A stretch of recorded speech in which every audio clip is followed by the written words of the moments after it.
जब भी प्रेम की बात होती है तो राधा कृष्ण का नाम सबसे पहले आता है। संसार को पाठ पढ़ाने वाले श्री कृष्ण का नाम हमेशा राधा के साथ लिया जाता है, क्योंकि राधा के बिना कृष्ण अधूरे हैं और कृष्ण के बिना राधा अधूरी। राधा और कृष्ण की प्रेम कहानी तो आज भी अजर और अमर है। आप सभी लोगों ने राधा कृष्ण की प्रेम कहानी तो जरूर सुनी होगी और आपके मन में यह सवाल जरूर आता होगा कि जब कृष्ण और राधा एक दूसरे से इतना ही प्रेम करते थे तो इनकी शादी क्यों नहीं हुई। अगर आप इन सभी सवालों के जवाब जानना चाहते हैं तो वीडियो को अंत तक जरूर देखें। मान्यता है कि जब राधा कृष्ण बचपन में एक दूसरे से मिले थे तभी उन्हें अपने प्रेम का आभास हो गया था। राधा भगवान कृष्ण से उम्र में 11 महीने बड़ी थी और तभी से भगवान कृष्ण राधा से प्रेम करने लगे थे। दोनों एक दूसरे से विवाह भी करना चाहते थे, लेकिन जब ये बात राधा के घर वालों को पता चली तो उन्होंने राधा को घर में कैद कर दिया। राधा के घर वाले कृष्ण और राधा के विवाह के खिलाफ इसलिए थे क्योंकि राधा की शादी पहले ही तय हो गई थी। कहा यह भी जाता है कि श्री कृष्ण ने राधा रानी से शादी करने की हट की थी तो माता यशोदा और नंद बाबा भगवान कृष्ण को ऋषि गर्ग के पास ले गए थे।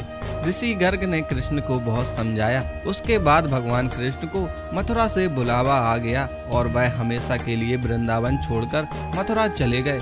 यह बात जब राधा रानी को पता चली तो वे बहुत दुखी हुई। उन्होंने कृष्ण को रोकने की बहुत कोशिश की, लेकिन कृष्ण नहीं माने। तब भगवान कृष्ण ने राधा से वादा किया कि वह वापस जरूर आएंगे, लेकिन वह कभी वापस नहीं आए। एक मत यह भी है कि राधा रानी ने ही भगवान कृष्ण से शादी करने के लिए मना कर दिया था। राधा कृष्ण से बहुत प्रेम करती थी, लेकिन जब कृष्ण मथुरा चले गए तो राधा रानी खुद को महलों में रहने लायक नहीं मानती थी। बहुत लोग चाहते थे कि भगवान कृष्ण का विवाह एक राजकुमारी से हो, इसलिए राधा ने कृष्ण से विवाह नहीं किया। पुराणों के अनुसार कृष्ण का राधा से विवाह न करने का एक कारण ये भी बताया जाता है कि मनुष्यों को प्रेम की असली परिभाषा से परिचित कराना था। एक बार राधा ने श्री कृष्ण से पूछा कि कान्हा, तुम मुझसे विवाह क्यों नहीं करना चाहते? तो श्री कृष्ण ने कहा कि कोई अपनी आत्मा से विवाह करता है क्या?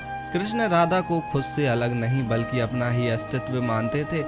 वे लोगों को यह सीख देना चाहते थे कि प्रेम शारीरिक संबंध नहीं बल्कि आत्मा का मिलन है। प्रेम और विवाह एक दूसरे से अलग नहीं है। जैसे राधा और कृष्ण बिना विवाह के भी सदियों से एक ही हैं। जहाँ कृष्ण का नाम है वहाँ राधा को जरूर याद किया जाता है।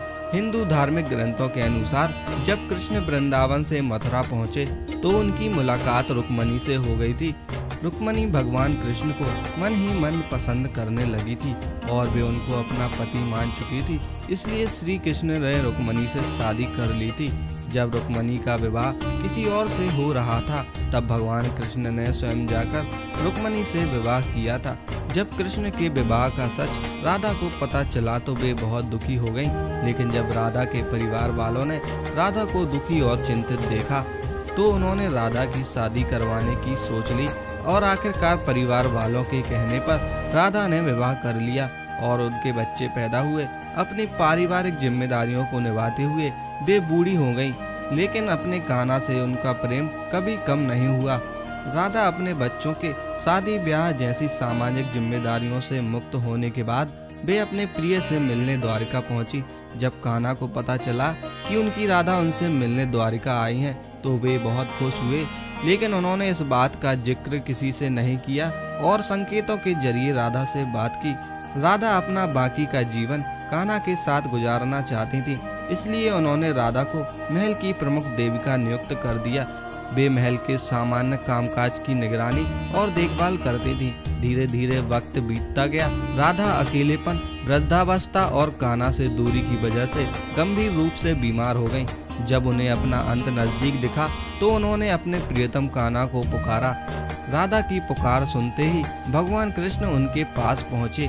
वहाँ पर उनकी ये हालत देखकर उन्हें बहुत दुख हुआ। राधा ने अपने प्रियतम कान्हा से कहा कि उनके आने से उनके जीवन में सब कुछ मिल गया है। अब मुझे कुछ नहीं चाहिए, बस मेरी एक छोटी सी विनती है, स्वीकार करो, मुझे अपनी बांसुरी की धुन आखिरी बार सुना दो। राधा के ऐसा कहने पर कान्हा ने अपनी बांसुरी निकाली और उस पर मधुर तान छेड़ दी। वे कई घंटों तक राधा को बांसुरी सुनाते रहे। अपने प्रिय की बांसुरी सुनते सुनते राधा ने देह त्याग दिया और आध्यात्म रूप से हमेशा के लिए भगवान श्री कृष्ण में विलीन हो गईं। उनका निधन होते ही श्री कृष्ण बिलक बिलक कर रोने लगे, जिससे उनकी आंखें लाल हो गईं और वे अपने प्रिय राधा की मृत्यु को सहन नहीं कर पा रहे थे। कहते हैं कि राधा के जाने से श्री कृष्ण अंदर से इतना टूट गए थे कि उन्होंने प्रेम के अंत के रूप में अपनी बांसुरी तोड़कर फेंक दी और उसके बाद कभी उनकी मुरली की धुन किसी ने नहीं सुनी। अगर आप राधा कृष्ण प्रेम से जुड़ी ऐसी ही वीडियो देखना पसंद करते हैं तो हमारे चैनल को लाइक, शेयर एंड सब्सक्राइब जरूर करें। बोलो राधे कृष्ण।